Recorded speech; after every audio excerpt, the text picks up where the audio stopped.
The kitchen smelled faintly of scorched coffee and the lemon cleaner Emma always overused when she was nervous.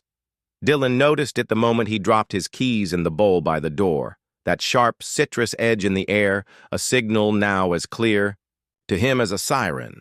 Emma was at the island, hands curled tightly around a mug she hadn't drunk from. She didn't look up when he walked in. "Hey," he said, uncertain. "Hey." Her voice was thin, almost brittle. Dylan slid his bag off his shoulder, setting it down quietly. "The house. A too expensive colonial they'd bought at the edge of town. To grow into," felt cavernous around them. Every clock ticked loudly. The old pipes moaned. "You okay?" he asked. Emma finally looked at him. Her blue eyes were red-rimmed, raw. "We need to talk."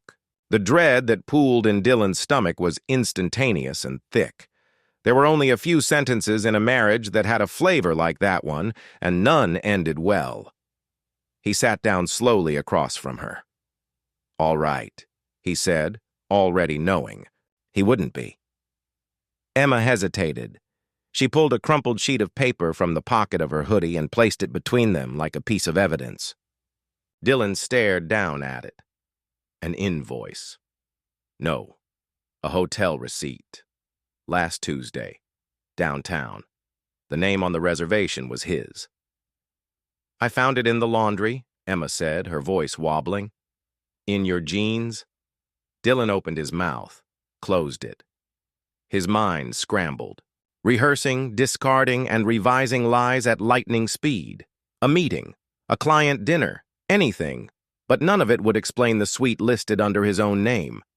The late checkout. The minibar charges. Emma leaned forward. "You could lie. You could tell me it was business. You could make something up right now, and I'd want to believe you so badly." Her voice cracked. "God, I wish you'd lie." Dylan swallowed hard. There was something terrifying in her face. Not anger, not yet, just desperation. A part of him, the same part that had made the terrible decision to spend a night in that hotel with someone who wasn't his wife, wanted to exploit that. To survive. But another part, the better part, maybe the dying part, was just tired. "I'm sorry," he said, low. Her shoulders folded in, as if the admission crushed something inside her. "How long?" she whispered. "One night," Dylan said. He realized too late that it sounded defensive. "It didn't mean anything." Emma laughed, and it was an awful sound. "It always means something, Dylan." Outside, a car door slammed. Somewhere upstairs, the old house groaned again. They sat there, two strangers marooned across an ocean of betrayal, too stunned to move. The days blurred. Emma slept in the guest room. Dylan tried not to track her movements like some pathetic ghost. He knew he had no right to demand anything, not explanations, not forgiveness. Still, he burned with the need to explain, to beg. The woman, Marissa, had been someone he met through work.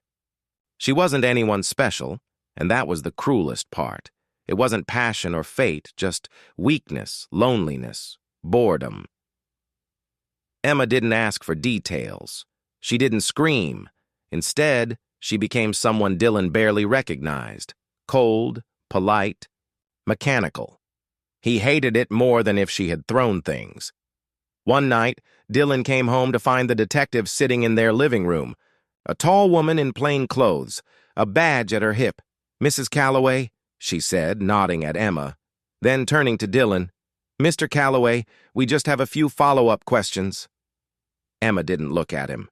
After a stilted interview about sightings, a series of break-ins on their block, the detective left. But the encounter unsettled Dylan. Emma had been the one to call them. Had she done it for safety, or to build a file on him? Was she plotting something? The thought poisoned him. Weeks later, Dylan found a journal Emma had left on the kitchen counter, open by mistake. He shouldn't have read it. But he did. "I want to forgive him. I don't know if I can. I fantasize about revenge. I fantasize about walking away without a word, What would hurt him more? What would free me? Dylan sat down heavily, the words cutting deeper than anything she had said aloud. He realized then that it wasn't just about him.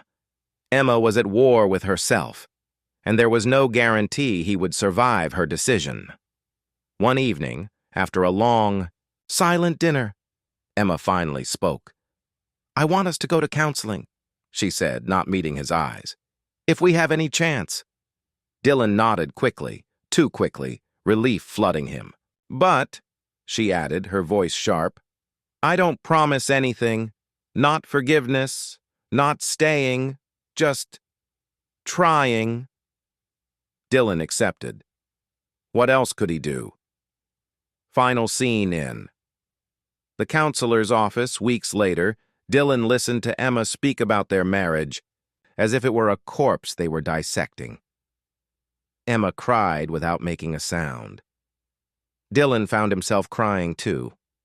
When the session ended, they walked out into the sharp autumn air. Emma turned to him, wrapping her coat tighter around her. "I don't know what we're doing," she said. "Neither do I," Dylan admitted. She hesitated, a breath, a pause that might have meant everything, and then walked ahead, not waiting for him. Dylan followed, a few steps behind, still chasing, still hoping. Wednesday nights, 6:30, sharp. A sterile room with soft lighting and too many tissues. Dr. Halverson, a calm woman with wire-frame glasses and a voice like a lullaby, led them through their history as if it could be rebuilt brick by brick. Some nights, Dylan felt hope crack open inside him like a sliver of light.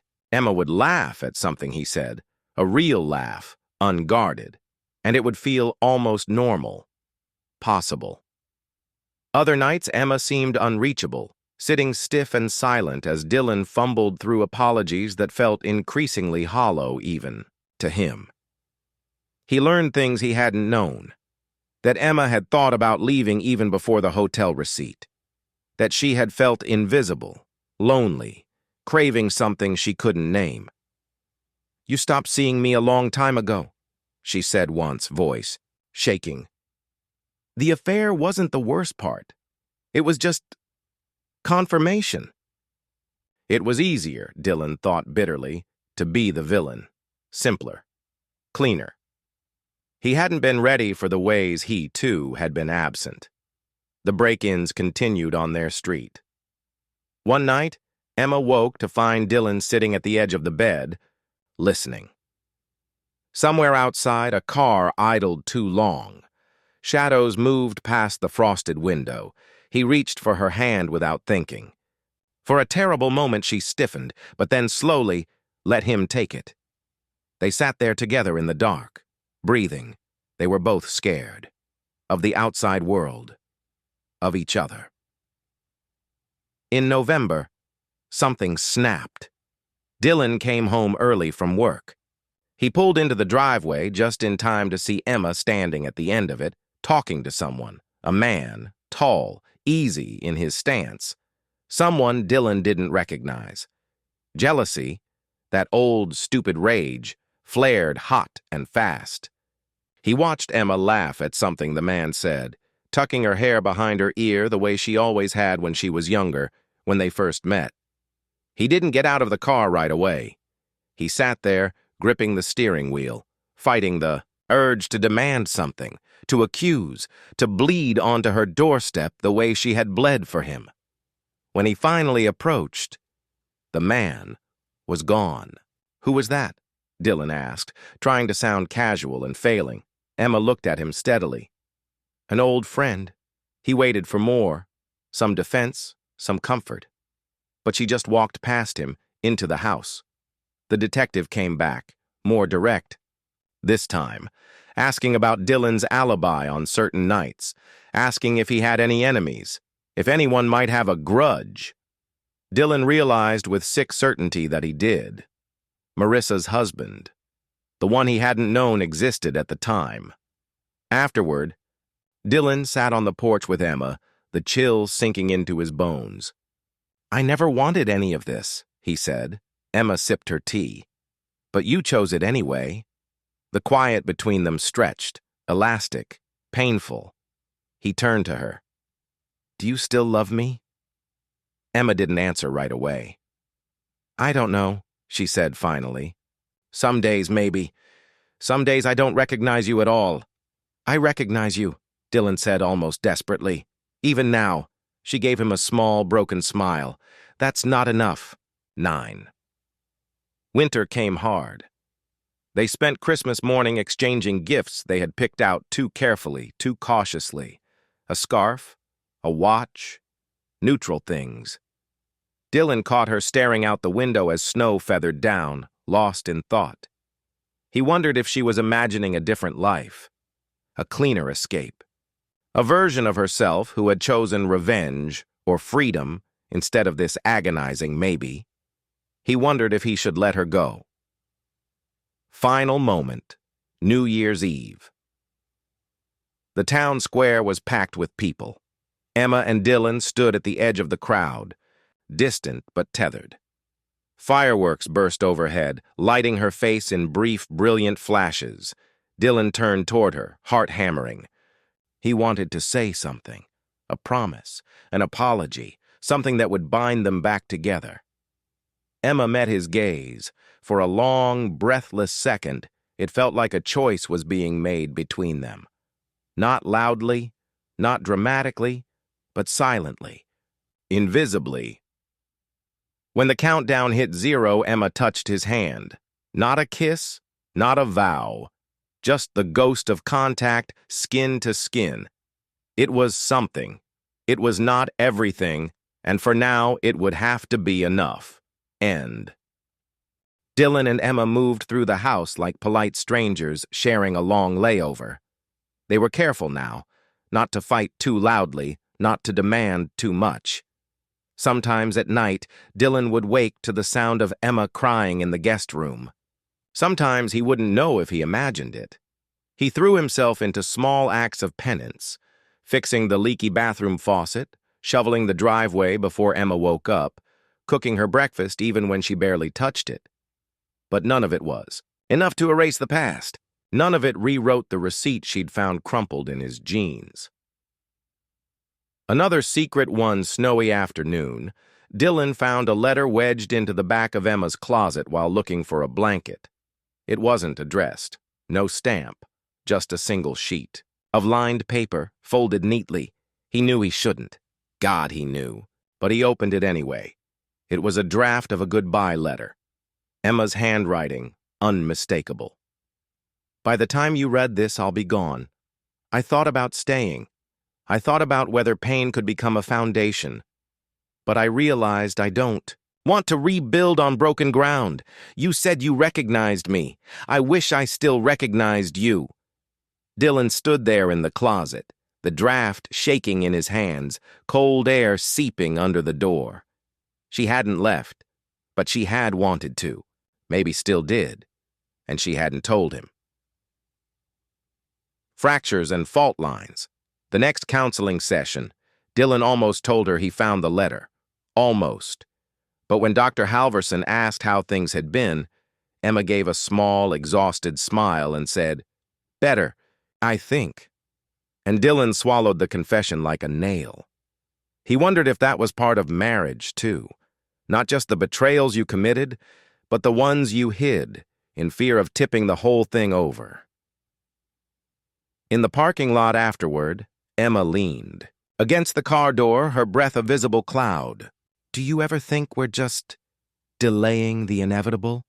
she asked softly. Dylan thought of the letter, thought of the cold bed they sometimes still shared, thought of the night at the hotel and the acid guilt that never stopped burning. "Sometimes," he said, "but sometimes, I think maybe not." Emma studied him for a long, painful moment. Then she nodded, as if cataloging the answer for later. They drove home in silence. Pressure breaks. Things. One night in February it happened. They were arguing about something stupid, something utterly stupid, the way the worst fights always started. About the grocery list, about forgetting to pick up laundry, about Dylan's hours at work. It escalated too fast. Emma slammed a plate down on the counter and it shattered into bright white pieces. Dylan yelled. She yelled back. The words didn't matter. The sounds did. Finally, Emma snapped. I can't do this anymore, Dylan. I can't pretend we're okay. The words hung there, buzzing like a live wire. Dylan felt something crack open inside him. A terrible, dangerous thing. Resignation. Not rage, not grief. Just the simple, bone-deep knowledge that he couldn't fix what he had broken. I know, he said. Emma closed her eyes, shaking, one hand against her forehead. Neither of them moved for a long time. The choice. 3 days later, Emma packed a small bag, no drama, no ultimatums, just slow, measured movements. A sweater, jeans, the blue notebook she always wrote in. Dylan didn't try to stop her. At the door, she hesitated. Turned. I'm going to stay with my sister for a while, she said. I need space. He nodded. His throat was too tight to speak. I don't know what comes after this, Emma said, her voice thick. But I know I can't figure it out here. Not with you watching. Me drown. A tear slipped down her cheek. She wiped it away before he could offer, before he could beg. Okay, Dylan managed finally. She kissed his cheek, quick and heartbreakingly soft. Then she walked out into the pale winter morning. Say, ending. Open and bittersweet days passed. Weeks. The house was unbearably quiet without her. The bed vast and cold. He still set 2 plates at the table by accident. Still caught himself listening for her car in the driveway. She texted sometimes. Short, careful messages. Hope you're doing okay. Just letting you know I'm safe. But nothing more. Dylan didn't date. Didn't drink. He went to counseling alone now, trying to excavate the ruins of himself. Spring was slow coming, but it came. One day, he sat on the porch as the first buds bloomed on the dogwood tree. A breeze stirred the air. His phone buzzed. A message from Emma. Coffee? No promises. Just coffee. Dylan stared at the screen for a long time. Heart thudding. Hope clawing. Wary. Battered. After a moment, he typed back, I'd like that, he said. The phone down. Looked out at the world unfolding in cautious, tentative green. Maybe they would find each other again, maybe not. But for now, there was a beginning hidden inside the ending, and sometimes that was enough. 17. Coffee. The cafe was halfway between Dylan's house, their old house now, and Emma's sister's condo on the other side of town, neutral ground. He got there first, 20 minutes early, and spent the time staring into a black coffee that had long gone cold, replaying every wrong move he'd ever made. When Emma finally walked in, he felt his chest clench. She looked older, not in a cruel way, but in the way grief and growth carved new shapes into a person. Still Emma, but sharper, quieter. She spotted him, hesitated just a fraction too long, then made her way over. Hey, she said, sliding into the booth across from him. Hey, Dylan echoed. They sat there, awkward, both fiddling with their cups. It struck Dylan that they'd been married nearly 8 years, and yet right now they were worse at conversation than 2 strangers on a blind date. How's your sister? He asked, just to say something. Emma smiled faintly. Noisy. She means well, Dylan chuckled, relieved at the sliver of warmth. They talked about work, about the endless snowstorms that kept canceling school, about nothing. Safe topics, carefully fenced, but under it all, the real conversation, the one neither dared start, thrummed like an electric current between them. Finally, Emma looked up, her fingers tracing the rim of her cup. I haven't decided yet, she said. Dylan frowned. Decided what? If I can forgive you, Emma said quietly. If I even want to. The words landed with a dull, inevitable weight. Dylan nodded, swallowing past the lump in his throat. "I get it," he said. "I really do." Emma studied him. "Do you?" He hesitated. Then, because he had promised himself no more lies, he said, "Maybe not. Not fully. I don't think I understand the damage I did. Not yet." Emma's eyes softened, just slightly. Not approval, not affection, recognition. Maybe that was rarer. The new kind of honesty. They talked for another hour, about their failures, their loneliness, the things they had been too afraid to say when it still mattered. Emma admitted she'd gone on a few dates. Dylan tried not to flinch. Dylan admitted he'd thought about running too. After she found the receipt, part of him had wanted to pack a bag and vanish. Neither of them pretended they were blameless anymore. It was brutal, and it was honest. The first real thing between them in months.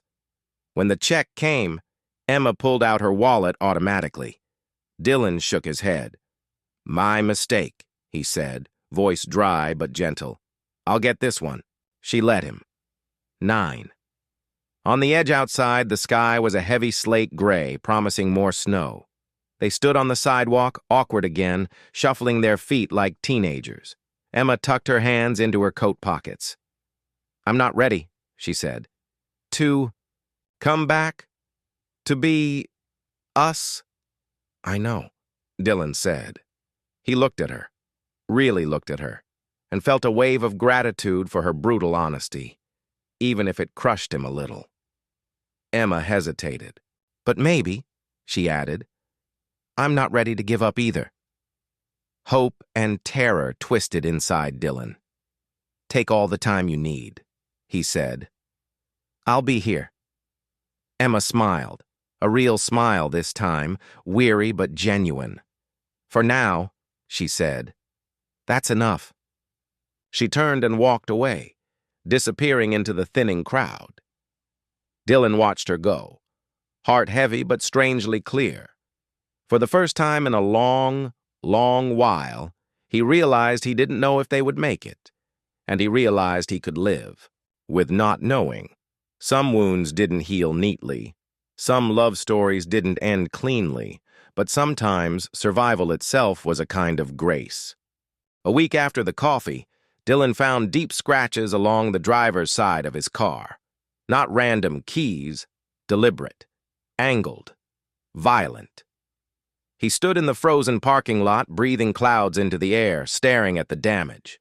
His phone buzzed, in his pocket. A text from an unknown number. "You don't get to walk away clean." His stomach turned to ice. Emma's worry. He didn't tell Emma immediately. She had just started sounding lighter in the rare texts they exchanged, as if some invisible weight had shifted slightly off her shoulders. He didn't want to drag her back into fear. He didn't want her to see him, once again, as a source of danger. Instead, Dylan filed a police report, scrubbed his social media for any traces of where he lived, and tried to convince himself it was random vandalism. He didn't believe it, not for a second. 2. The detective's returned Detective Monroe knocked on Dylan's door 3 days later. "Had another incident, huh?" Monroe said grimly, flipping open a battered notebook. "You didn't mention anything about having enemies. When we first talked." Dylan hesitated. Then, against every instinct, he told the truth. About Marissa. About the husband Dylan hadn't known about at first, and hadn't respected once he did. Monroe listened, stone-faced. "You think this guy's escalating?" Dylan asked, finally voicing the fear gnawing at him. Monroe shrugged, not unkindly. "Sometimes men like that, when their pride's hit, they find ways to make you bleed." Dylan sat heavily on the porch steps. The wind bit at his face. "Should I warn Emma?" he asked. Monroe gave him a long, unreadable look. "If you still care about her," the detective said, "you won't give her the choice." The call that night, Dylan dialed Emma's number before he could lose his nerve. She answered on the second ring, her voice cautious but not cold. "Hey," she said. He almost told her he just wanted to hear her voice. He almost lied, the way he always used to. But the weight of the last year, the memory of her saying I can't pretend anymore, pressed down on him. "I think you're in danger," Dylan said, a beat of silence. And then, "Where are you?" Reunion under fire. Emma insisted on meeting him at a public place, a library downtown, still open late for evening classes. She showed up in a gray coat and no makeup, her face paler than he remembered. Her eyes were sharp, scared, ready. Dylan told her everything. Marissa's husband, the scratched car, the text. Emma listened without interrupting, her arms crossed tightly over her chest. "You should have told me sooner," she said, voice low. "I know," Dylan said. "I didn't want you to think I was dragging you into more mess." Emma gave a hollow laugh. "Dylan, we're married. You don't get to choose when the mess stops affecting me." She wasn't saying she forgave him. She wasn't saying she wanted to stay. But she was standing there, in front of him, listening. That meant something. Bittersweet decision. They sat in her car after the library closed, the heater blowing faint warmth between them. "Maybe you should stay with your sister again," Dylan said reluctantly. "Just until this blows over." Emma shook her head. "He knows where she lives." Dylan hesitated. "You could stay with me." Silence filled the small car. Emma stared through the windshield at the empty parking lot, her breath fogging the glass. Finally, she said, "One night? Maybe two. No promises."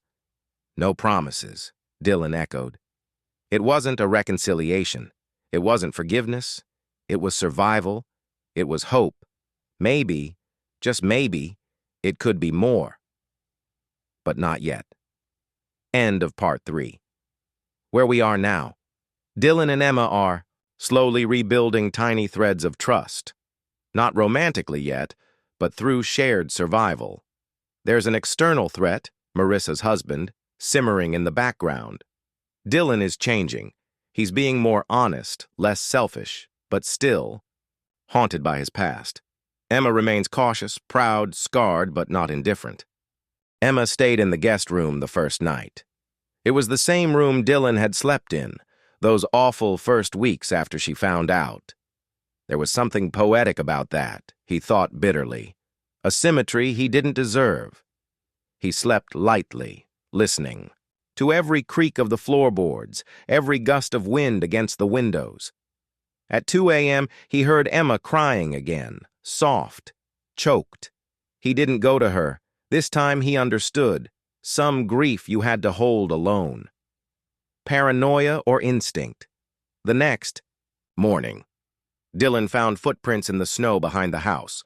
Not his, not Emma's. Fresh. Leading up to the window of the guest room and back again. His blood turned cold. He called Detective Monroe immediately. Monroe came by, squinting at the tracks, frowning.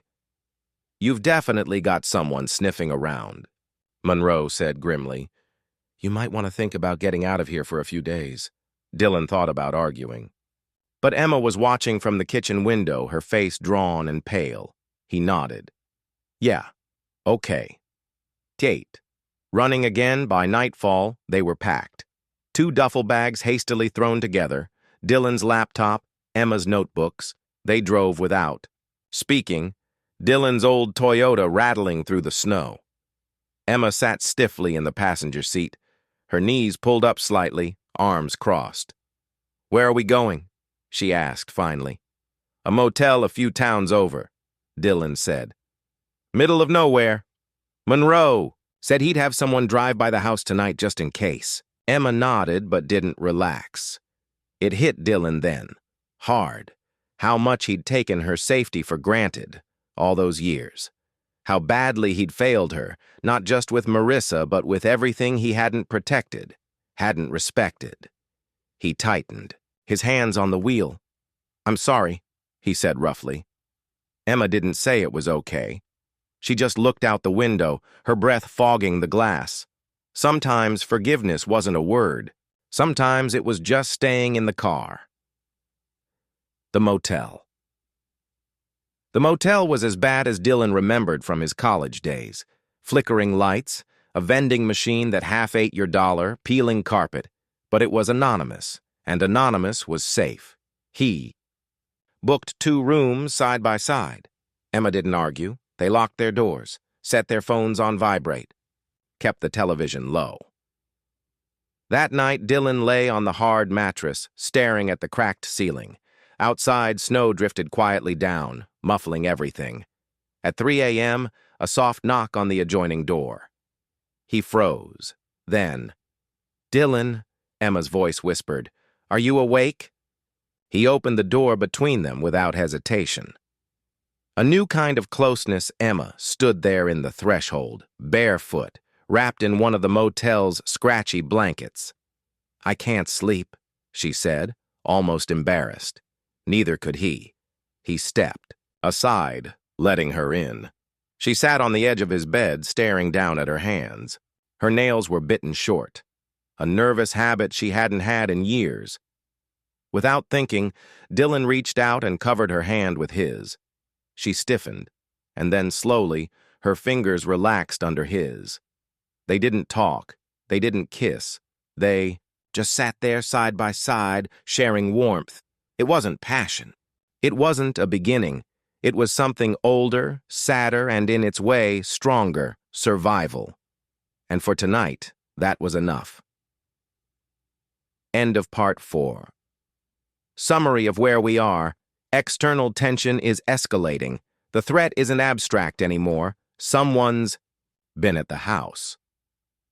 Emma and Dylan's relationship is shifting again. Cautious connection, deep but non-romantic closeness based on mutual fear and protectiveness. Moral ambiguity remains strong. Dylan's betrayal isn't erased. The story respects that emotional wounds don't magically heal.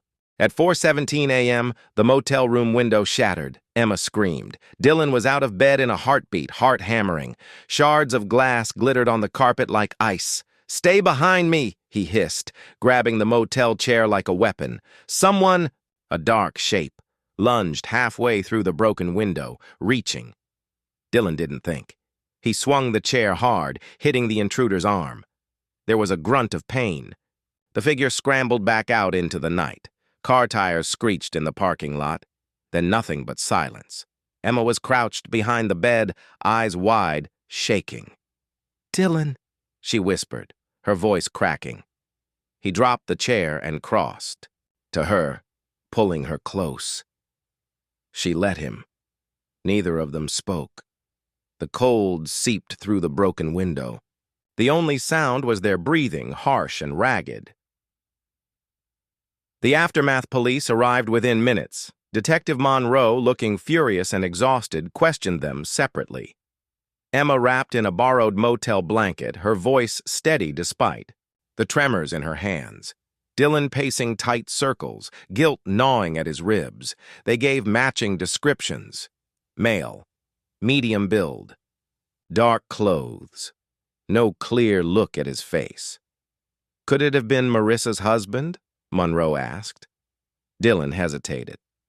"I don't know," he said honestly, because part of him wasn't sure anymore. The fury in that attack had felt personal. Yes, but not just about jealousy, about betrayal, about debts unpaid, and Dylan had made more enemies than just one man. A decision in the dawn by sunrise, the motel had emptied. Police tape fluttered weakly across the broken window. The air smelled like blood and snow.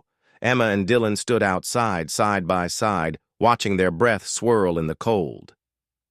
"You can't go back to your house," Monroe said, hands shoved deep into his coat pockets. "You're a target now.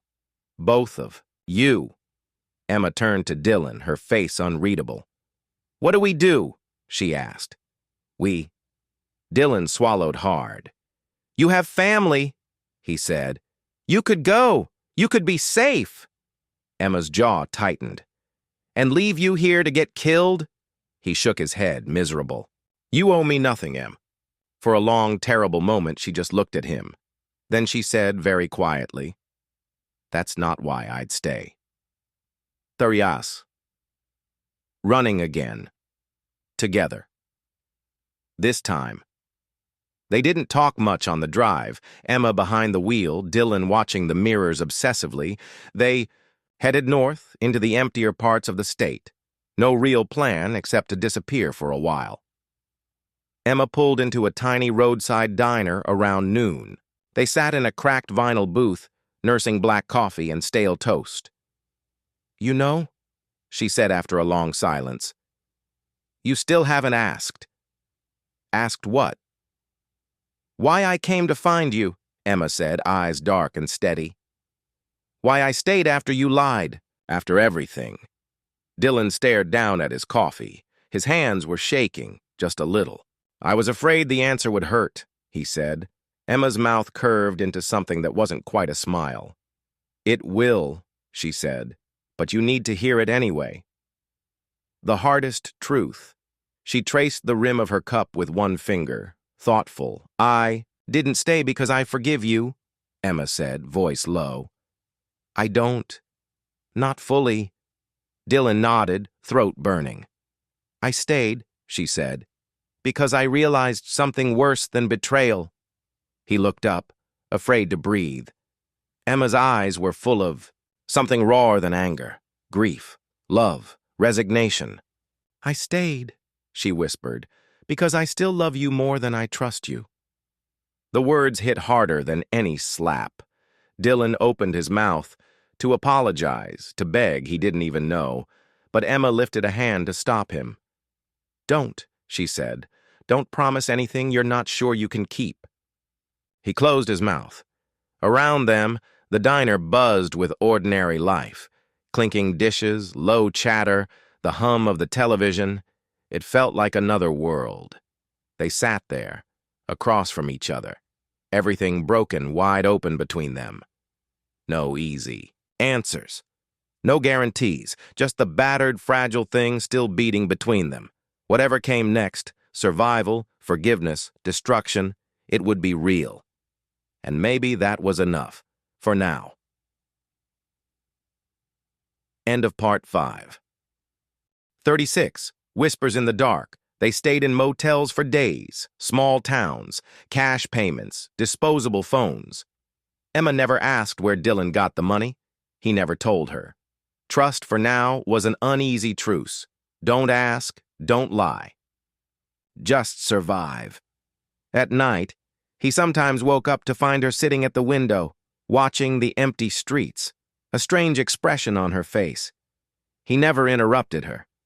Some nights, she crawled into his bed, not for sex, not even for comfort exactly, but for something wordless and desperate. Some nights, she didn't. Dylan learned not to expect either way. Bam. An unwelcome discovery. It was in a dusty gas station 2 towns over that. Dylan noticed something wrong. Emma left her phone on the counter by accident while buying coffee. It buzzed, once, twice, before he glanced at the screen. A message preview. I found him yet? No name attached. Just a number he didn't recognize. Dylan's stomach dropped. When Emma returned, smiling tiredly, he tucked the phone back where she'd left it. He didn't say a word. Not yet. T. The slow rot of doubt. The next 24 hours were hell. Every word she said, every smile she gave him, every glance. Dylan second-guessed. Was she helping someone find him? Was she staying not because she loved him, but because she was leading him somewhere? He hated himself for thinking it. He hated her for giving him a reason to. That night, lying side by side in a cheap motel bed, Emma whispered, "You're different." Dylan stared at the ceiling. "You're quieter," she said. "Harder, like you're waiting for me to hurt you again." He almost laughed. Instead, he said, very softly, "Are you?" Emma was silent for a long time. Then almost inaudibly, "I don't know." 39. The confrontation. He confronted her the next morning. Coffee barely touched. Sunrise bleeding pale and pitiless through the motel curtains. "I saw the message," Dylan said. Emma went very still. "I didn't mean to," he said, "but I saw it." She didn't pretend she didn't know what he was talking about, didn't lie, didn't apologize. "Who is it?" Dylan asked, voice raw. Emma closed, her eyes briefly as if steadying herself. "My cousin," she said. "Ben." "You told him where we are?" Her hands curled into fists on the tabletop. "I told him you might be in danger," she said. "I told him I might be too.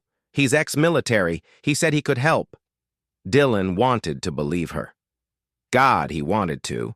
But once trust cracks, even truth feels like a trick. Another choice. "So," Dylan said, bitter, "you were keeping me safe, without telling me?" Emma's face twisted. "Like you've never kept secrets for someone's own good?" The accusation hung in the air between them. Too much history, too much guilt. "I'm not the same man anymore," Dylan said quietly. "No," Emma said. Her voice shook. "But I'm not the same woman either." Silence. Long. Brutal. Finally, Dylan asked the only question that mattered. "Do you want to stay with me? Or are you just trying to save me?"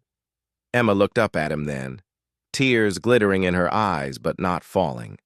"I don't know," she said. "But I want the chance to figure it out." Dylan exhaled, shaky.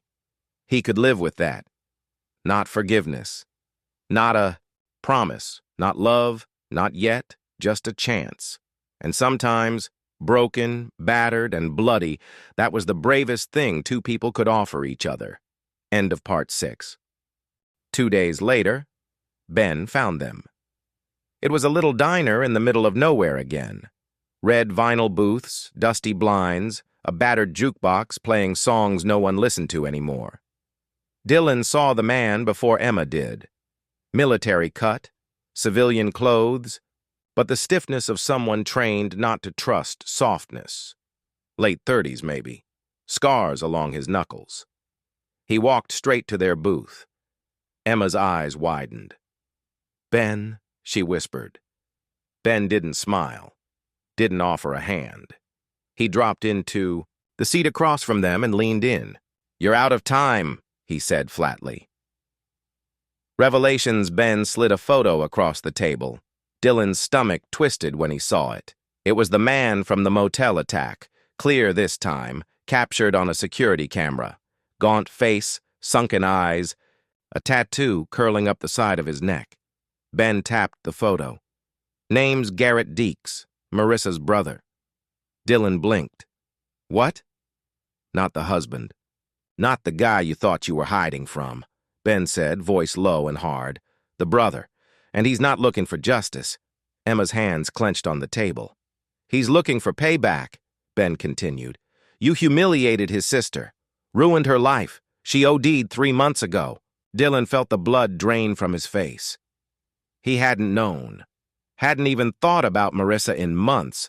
Trying to survive, trying to patch the tatters of his marriage. While somewhere else, the wreckage he'd left behind had ended in death. Emma's gaze on him was unreadable. Choices with no good endings. "He's been following you for weeks," Ben said. "You're lucky he's sloppy." Dylan forced himself to meet Emma's eyes. "I didn't know," he said, his voice cracked. "I swear to God, Em." Emma didn't flinch, didn't soften. "You never thought about what you left behind," she said. "Did you?" He opened his mouth and closed it again, because there was no defense for that.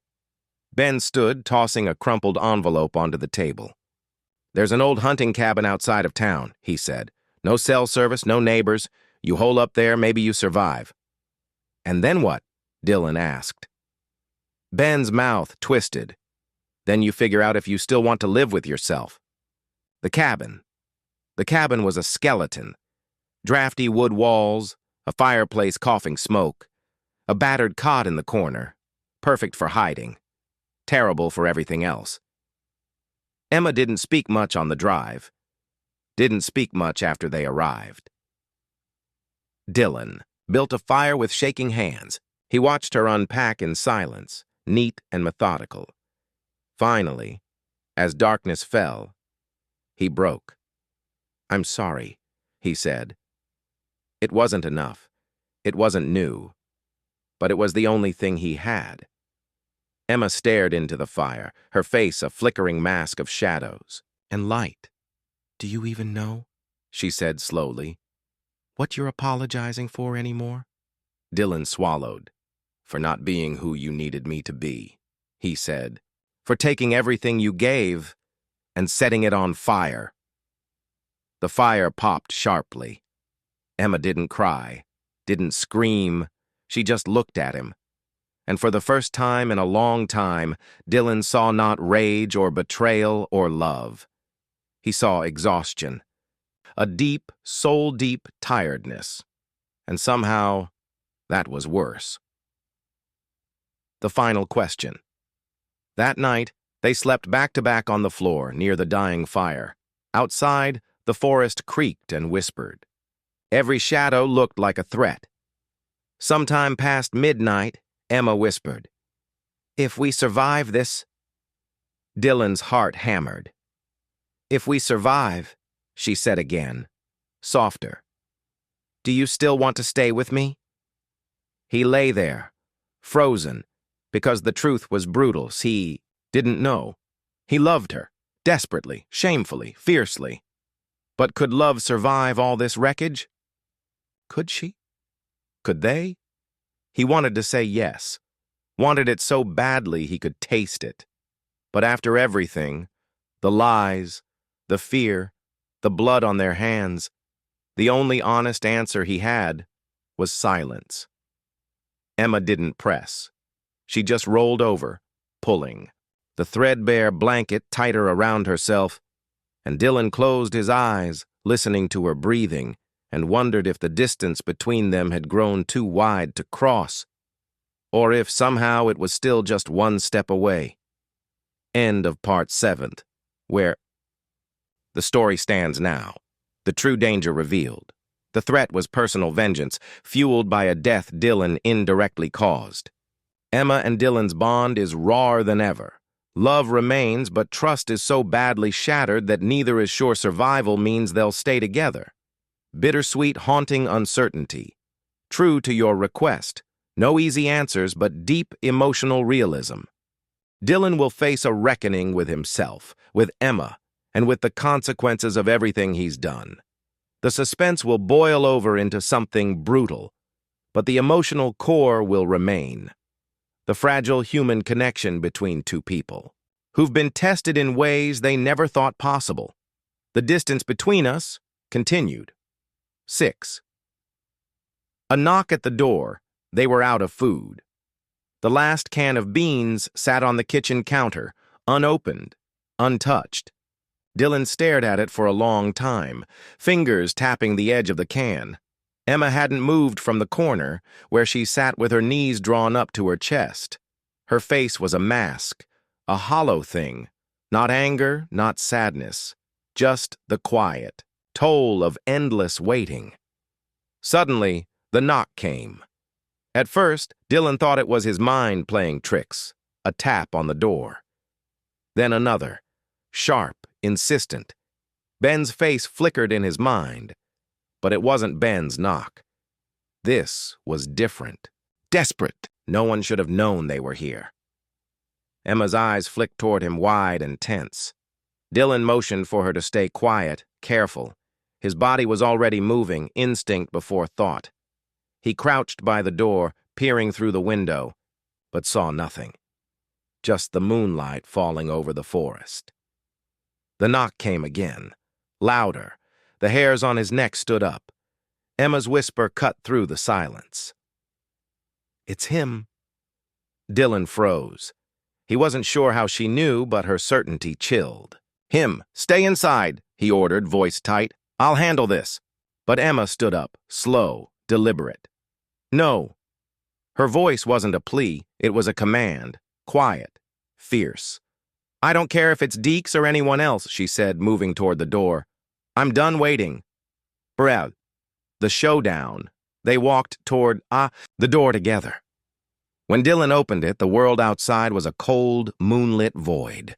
There was no one there, no movement, no sign of life. Then the sound came, a faint rustling from the trees. Dylan's heart slammed against his ribs as he stepped outside, moving to the edge of the porch, scanning the shadows. Nothing. Emma was at his side, standing, tall. The light from the cabin's dim window made her face hard, determined. "Who's there?" Dylan called, his voice rising. The rustling grew louder, and then, as if the earth itself shifted, a figure emerged from the tree line. Familiar, dangerous.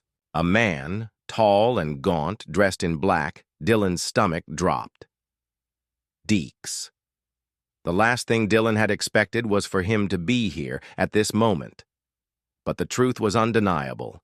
The man's eyes were burning with something wild, hatred perhaps, or vengeance. He took slow steps forward. "You're not safe here," Deeks said, voice cold and grim.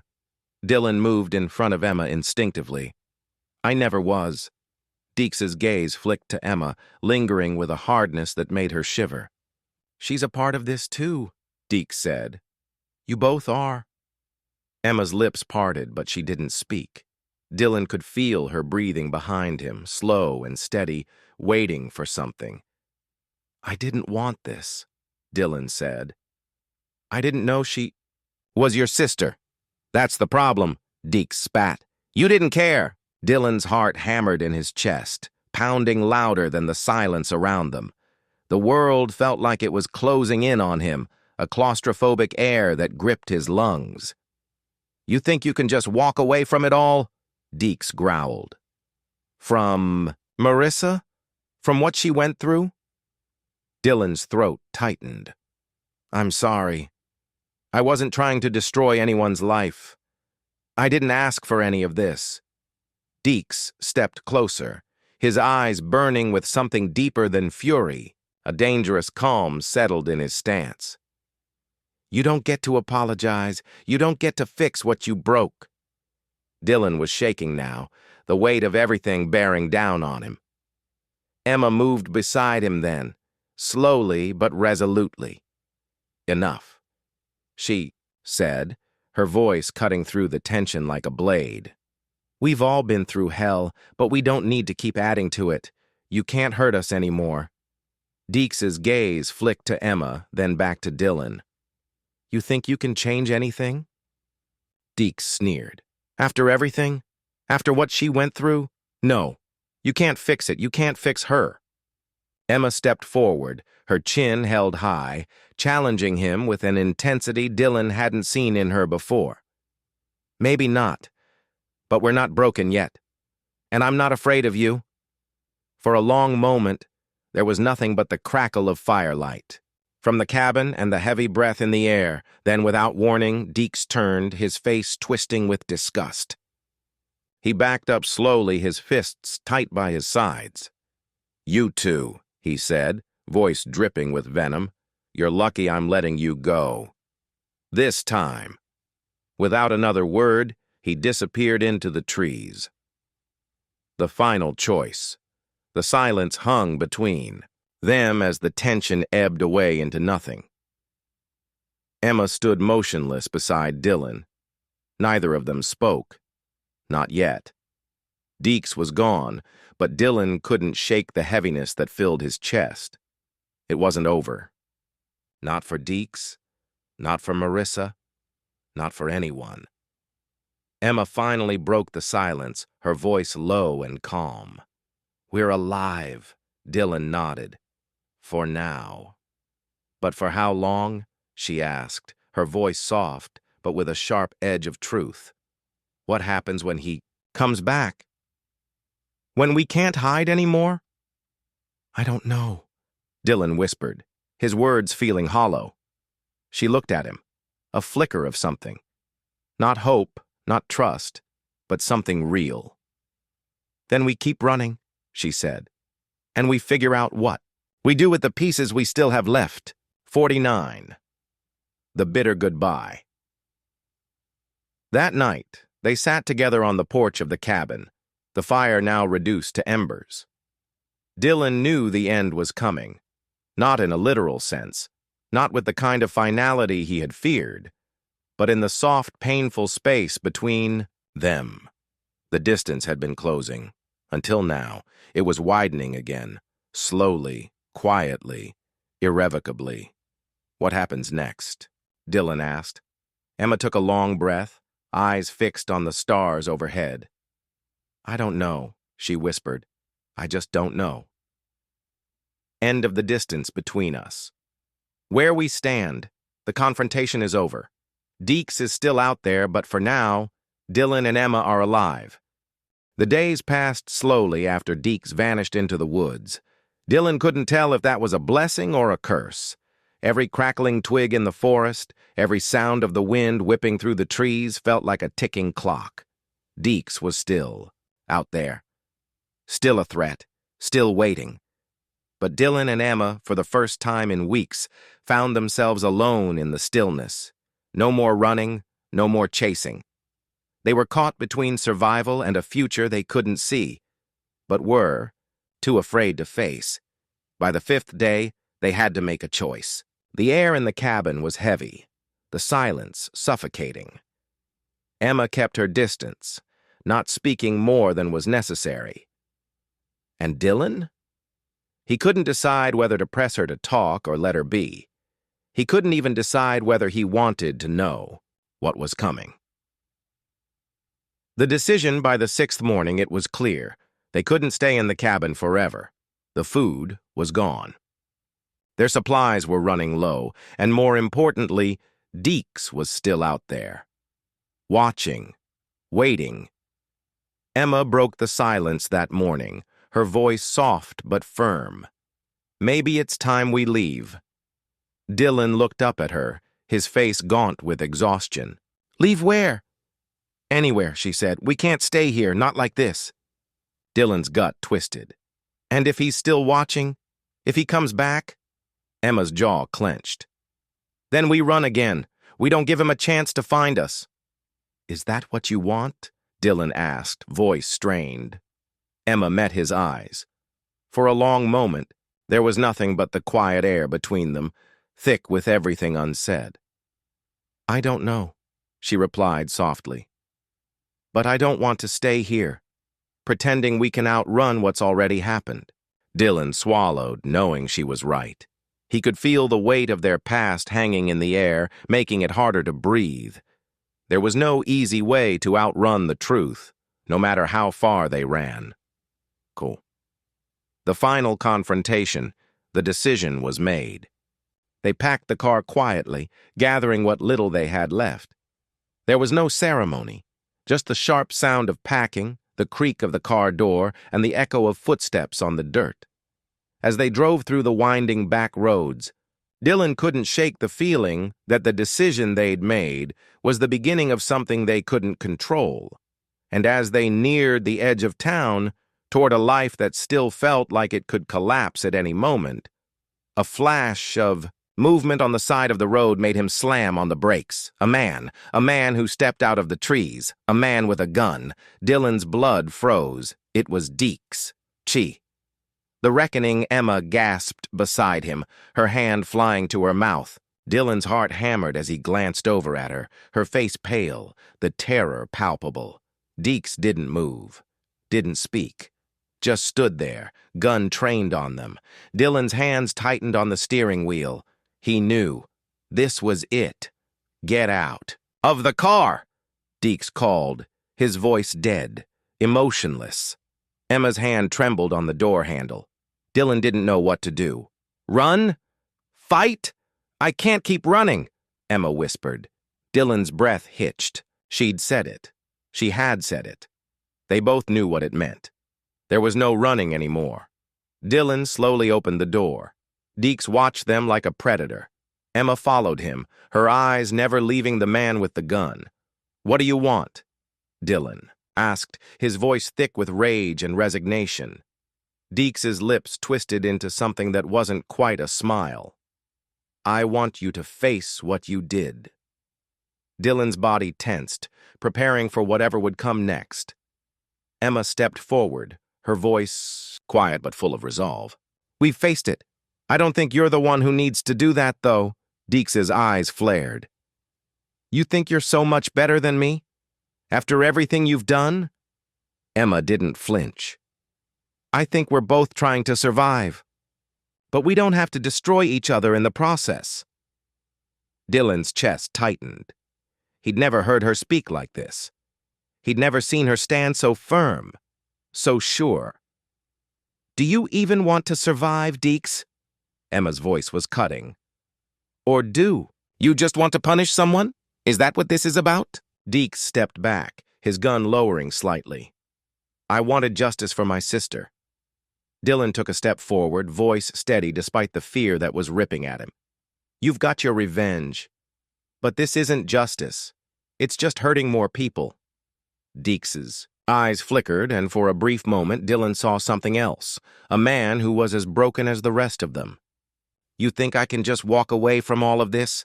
Deeks asked, voice low and strained. "You have a choice," Emma said, her voice sharp. "You've always had a choice." There was a long pause. Then, slowly, Deeks lowered the gun entirely. For the first time, he seemed human again. Tired, lost, but the damage was done.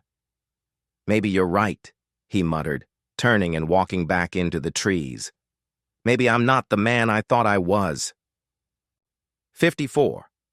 The aftermath. Deeks left them standing there in the middle of the road, the echoes of their final confrontation ringing in the air.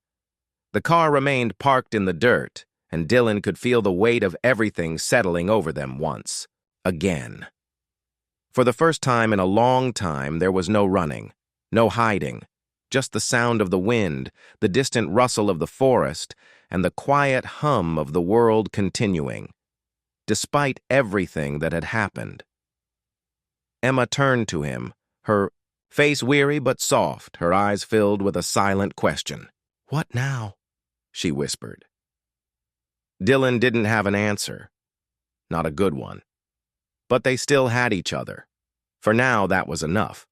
And for the first time in months, he didn't feel like he was completely falling apart. "Now," he said slowly, "we keep moving forward, one step at a time. And maybe, just maybe, that was all they could do. But they would do it together." The end. Dylan and Emma didn't talk much the next morning. There was too much left unsaid, too much that couldn't be erased. The sun rose over the trees, casting long shadows across the quiet road. The car was packed, but they were still, sitting by the side of it, just waiting, as if something would change if they gave it more time. Emma's hand was resting on her knee, her fingers tapping lightly against her pants. Dylan could hear the faint rhythm, a small, unconscious thing that brought him back to when things were simpler, when they weren't defined by betrayal, deception, and broken trust. But that wasn't their reality anymore. "We're not going back, are we?"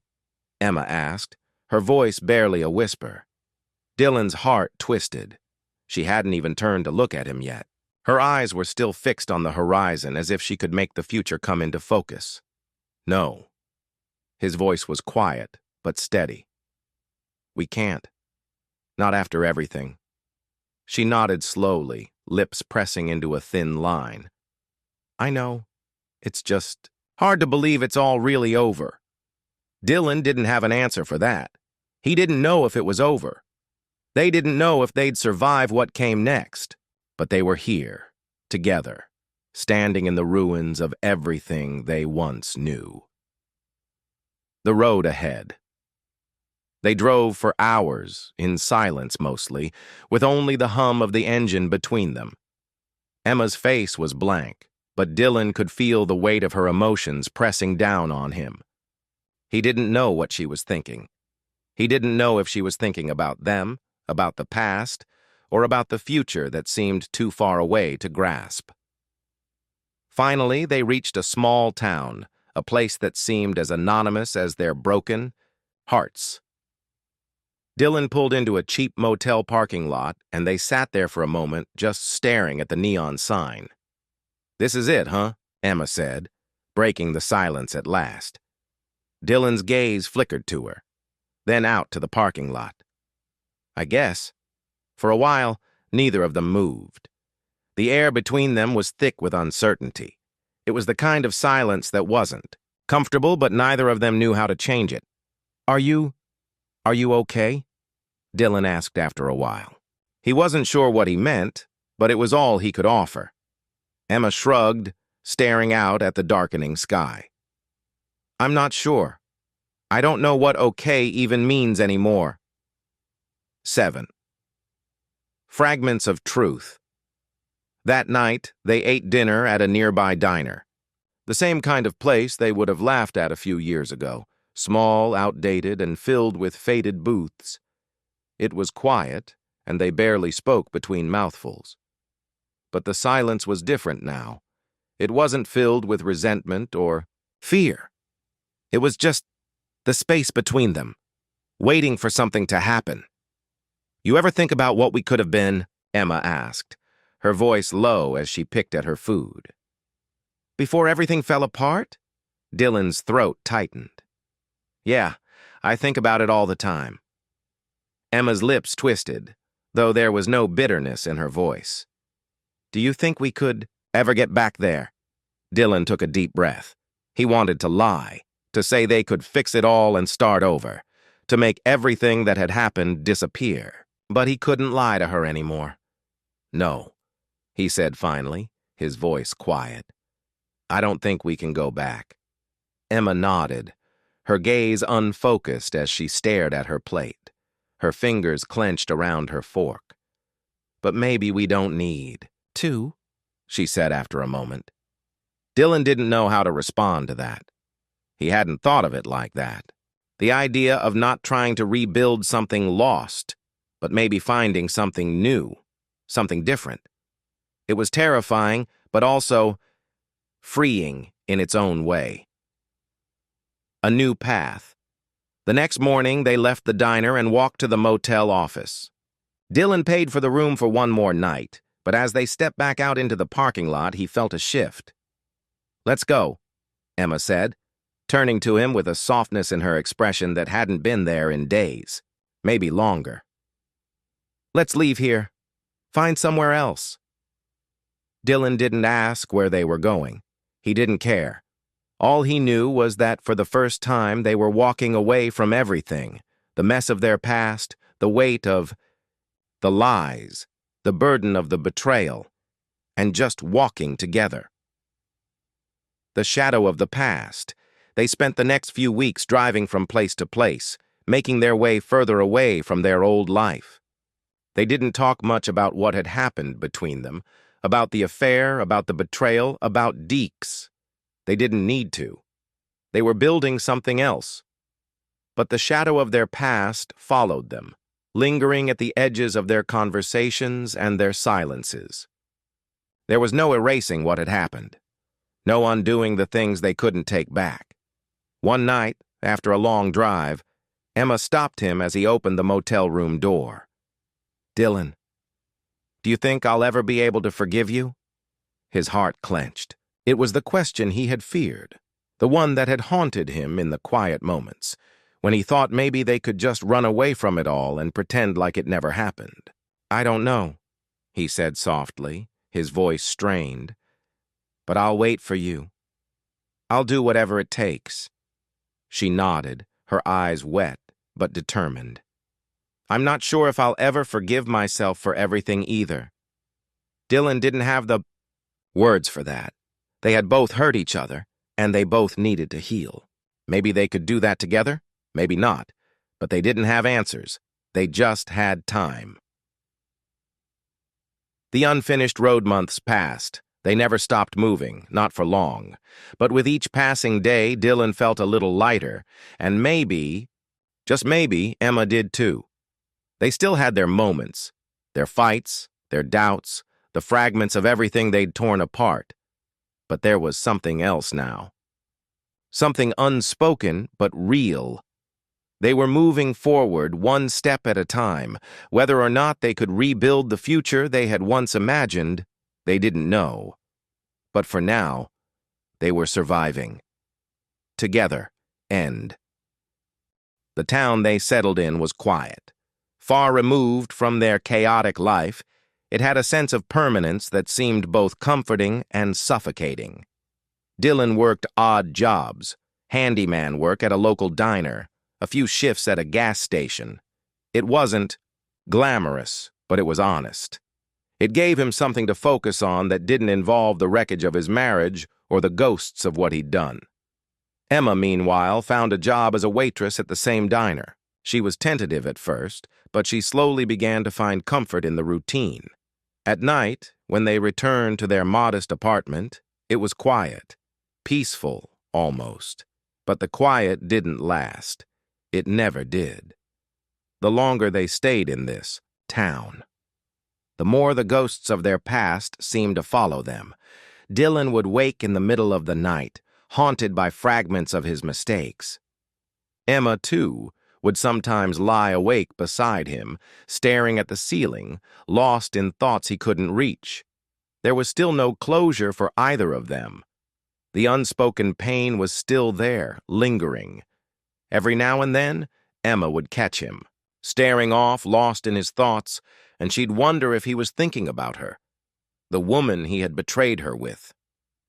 He couldn't seem to escape the past, even though he tried so hard to pretend he could. The lingering doubt happened late one evening. The diner was nearly empty when Emma was clearing the last of the dishes. Dylan had come to pick her, up after his shift, and they were alone in the back room, the quiet hum of the kitchen the only sound. She was drying a plate when she noticed him standing in the doorway. There was something different in his posture, something almost distant. "You all right?" she asked, not meeting his eyes. The question had become a reflex, something she asked out of habit more than genuine concern. Dylan's silence stretched out longer than usual. When he finally spoke, his voice was low, heavy. I think I need to go back." Emma froze, the plate in her hand suddenly too heavy. "Go back where?" "Back to the place we left behind. To the people we ran from," he said, his voice tinged with something she couldn't quite place. "I can't keep running, Emma. I'm not sure if I'm doing this for me or for us, but I think I need to face what we did. What I did." Emma's heart dropped. The words were like a blade. She had known this moment was coming, that eventually Dylan would have to confront the past. But hearing him say it out loud hit her like a physical blow. "You want to go back and—" "What?" she asked, her voice shaking despite herself.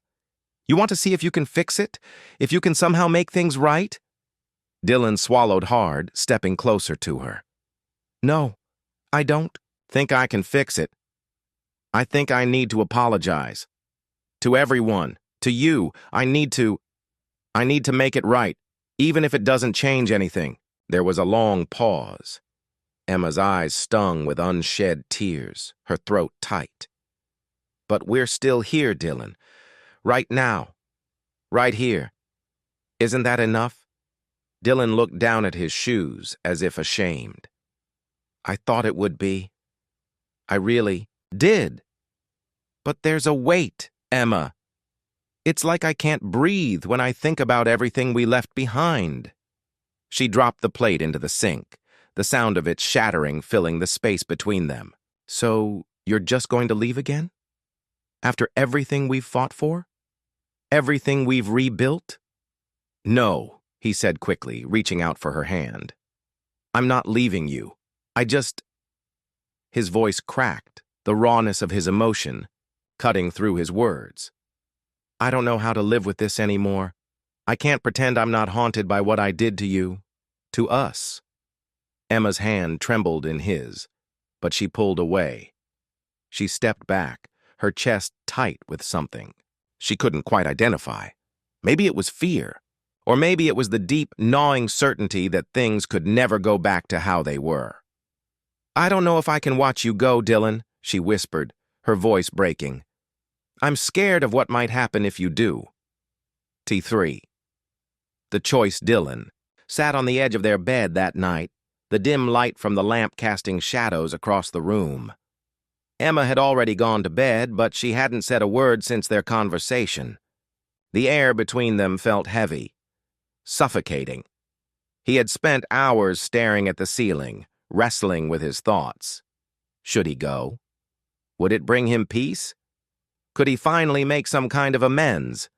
Or would it destroy whatever fragile connection they had left? He could hear her breathing softly in the dark. He could feel her presence still there, but it was different now. There was a gap between them that had widened, like the distance between two people standing on opposite sides of a bridge. But what if going back didn't solve anything? What if it only made things worse? What if the past was simply too broken to fix? The reckoning. The next morning, Emma was already gone by the time Dylan woke up. He knew she was at work, and maybe that was a good thing. It gave him the space to think, to make a decision. When he arrived at the diner that afternoon, he found her sitting alone in the break room, her hands folded tightly on the table. She didn't look up when he entered, and for a moment, he wondered if she was even aware he was there. I don't want you to go, Emma said softly, without turning to face him. But I don't know how to keep pretending that everything's okay when it's not. I'm not sure if you're still the man I married or if you ever were. Dylan's heart sank at her words, but he knew she was right. He wasn't the same man. He hadn't been for a long time. He stepped forward and sat down beside her, his voice low. I'm not asking you to forgive me, Emma. I'm asking for the chance to try, to work through this, no matter how long it takes. I don't know if it will fix anything, but I need to know if we can keep moving forward. She didn't answer right away. The silence hung between them, thick and heavy. Then finally she looked up at him. Her eyes were red, her face tired, but there was something else there too. Something uncertain, but hopeful. I don't know if we can go back, Dylan. But maybe we can find a way forward, together. 65. The unseen path ass. They left the diner that night. There was still uncertainty in the air, like a storm waiting to break. Dylan didn't know what the future held, and neither did Emma. But for the first time in months, they were not running from each other. They were simply standing still in the moment. The road ahead was blurry. There were no guarantees, no promises of an easy resolution. But for the first time, they were willing to take that first step toward healing, toward each other. And that was enough for now. End. In the weeks that followed, Dylan and Emma found themselves navigating new terrain. They were living in a delicate balance, not quite healed, but not completely broken either. Every small decision, every moment of tenderness or strain felt magnified. Emma, still working at the diner, had started to reconnect with a few of the regulars.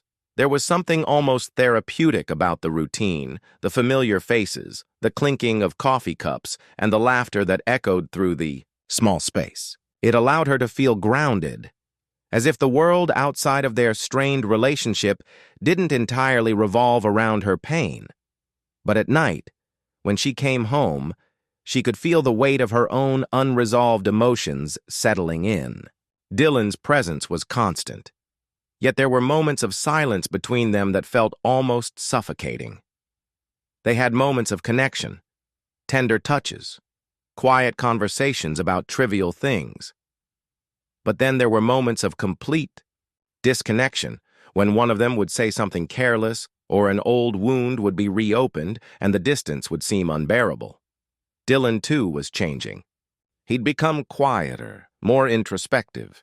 His work, though simple, had become his way of distracting himself from the gnawing guilt that was never far from his thoughts.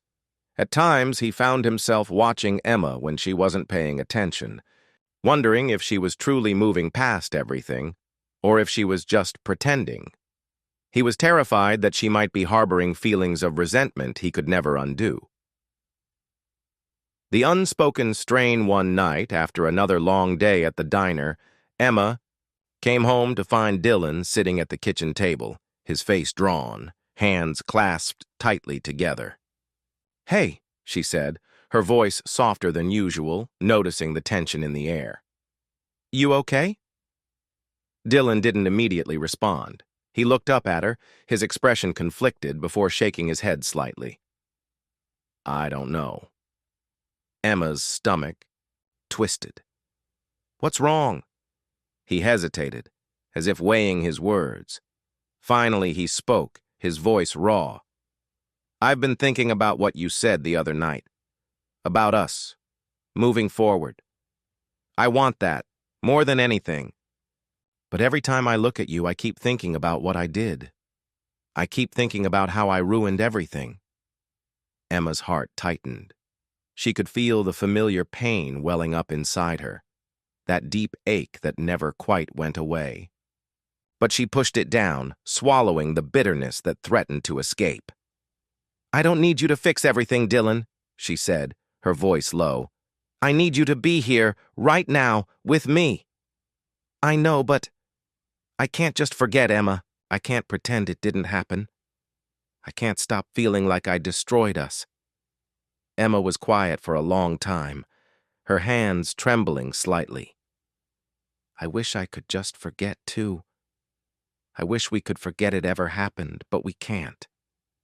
We have to face it. We have to live with it. But that doesn't mean we can't try." Dylan looked at her, his eyes filled with guilt and longing. "I don't know how to stop feeling like I'm the one who's holding us back. I don't know how to move past this." "You're not holding us back," Emma said firmly, her voice gaining strength. "I am. I'm just as scared as you are. Every time I look at you, I remember her, and I'm not sure if I can move past that. I don't know if I can ever feel safe again." Dylan's heart clenched, and he felt a wave of helplessness crash over him. "Emma, I'm so sorry. I know I don't deserve your trust, but I need you to know that I'm not that man anymore. I'm not the one who lied to you. I swear to you." Emma met his eyes, her expression softening for a moment, before the walls went back up. She sighed and sat down across from him, her voice quieter now. "I want to believe that. I want to believe that you're still the man I married, but it's hard. Every time I look at you, I see someone different. I see the person who hurt me. And I don't know how to reconcile that with who you are now." Dylan nodded slowly, understanding the depth of her pain. "I don't expect you to forget, Emma. I don't. But maybe we can find a way to live with it. Not as something that defines us, but as something we work through. Together." Emma was silent, staring at her hands. It was a lot to ask of her, and she wasn't sure she was ready to give it. Not yet. A step forward? The following days were filled with uncertainty, but there were moments when the air between them felt just a little lighter. Small victories. Dylan started attending therapy again, not just for himself, but to show Emma that he was serious about changing, about repairing the damage he'd done, even if the scars would never completely fade. Emma, in turn, began to open up a little more. She wasn't ready to forgive him, not fully, but she stopped distancing herself as much. They still fought. They still disagreed. But there were moments of connection, too. Quiet nights on the couch watching movies, the sound of their laughter echoing in the space between them. There were tentative steps toward rebuilding, but they were still walking on fragile ground. The return of Deeks, just as things seemed to settle into a fragile routine, the past had a way of reminding them of its presence. One afternoon, as Emma was walking home from work, she saw a familiar figure standing at the corner of their block. It was Deeks, the man who had been involved in her betrayal, the man who had, in some twisted way, been part of the reason her marriage had almost crumbled beyond repair. Her heart skipped a beat and the old anxiety flooded back. "Emma," Deeks said, a slight, almost knowing smile on his face when he saw her. "Long time no see." She froze for a moment, unsure how to react. Her first instinct was to turn and walk away, but there was something about him that kept her rooted to the spot. "What are you doing here?" she asked, her voice tight. "I heard you were living here now. Thought I'd stop by and see how things were going. For you, I mean." His eyes flickered toward the house. "Is everything okay with him?" Emma's pulse quickened, a wave of old emotions rushing over her. She knew exactly what he was asking. She wasn't sure how to answer.